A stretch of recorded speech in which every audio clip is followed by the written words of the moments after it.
story. This could be the whole show today if we didn't also have this hearing to cover. Look at the numbers of people crossing into the United States. This is at Eagle Pass, Texas today. Thousands, record numbers, in fact, waiting to be processed into the United States. Sources telling Fox that in the last 5 days, there have been 45,000 encounters at the border in just the last 5 days. That is roughly the capacity of Yankee Stadium here in New York City. All brand new into the country to be processed, to be taken care of in a myriad of ways, as we have seen in New York. So flashpoint in all of this is in a lot of places, but it's also right here in New York. In Staten Island, residents there are fed up. They protested a bus that brought in migrants to a shelter that was once an elderly care center in their neighborhood. And when this happened, things got heated.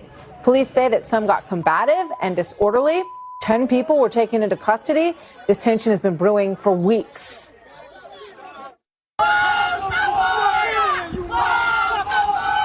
I am an immigrant too, but I came legally. And it took me 15 years.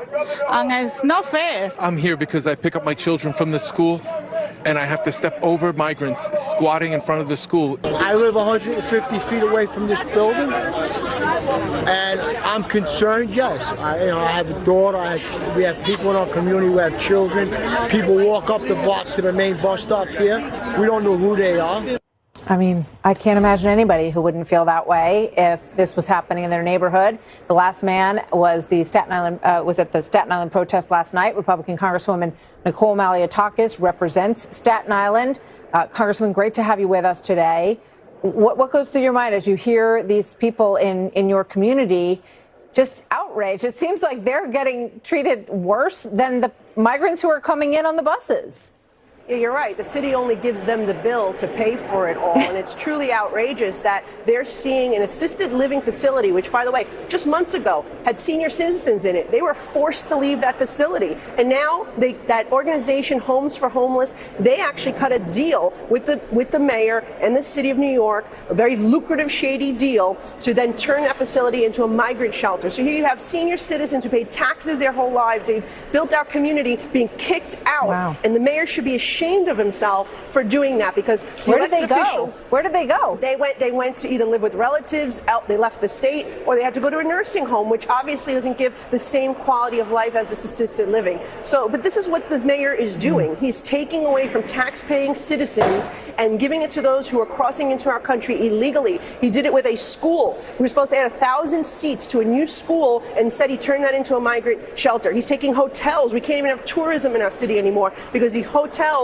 are going to the illegal immigrants as well. And now we're suing to try to stop our federal parkland from being taken over to give to the migrants to have encampments there. And people are concerned, right? Because they saw that the drug cartels built networks all across America. 3,000 people were just charged by federal authorities for this setup that they have where they're killing Americans with fentanyl. They're concerned because they see at the Roosevelt Hotel in Manhattan dozens of people that have been arrested and released back onto the street. They're concerned because they see 2 individuals arrested for rape at a shelter in upstate New York. So of course they know that there's no vetting. It's a frightening situation. Let me ask you this. What do you recommend? Because the mayor is in a tough place. You know, in the beginning, he was, we're going to welcome everybody. There were lines of people to welcome the buses as they came to New York. He's way past that point now. What do you recommend that he do? Where should he put all of these people? He should do what every other municipality is doing and refuse to accept them.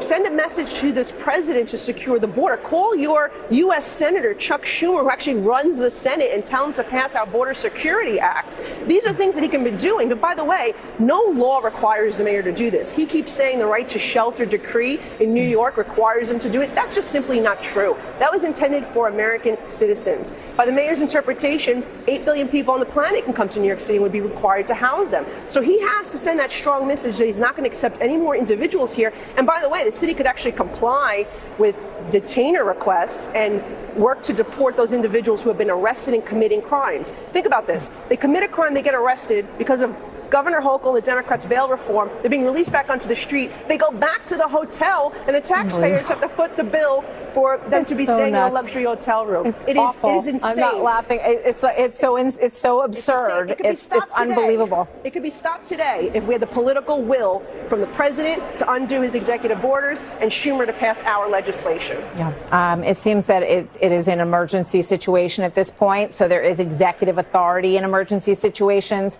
that could be used. Nicole Malliotakis, Congresswoman representing Staten Island and New York, thank you. Thank you for being here, and good luck to you and to your community today. A huge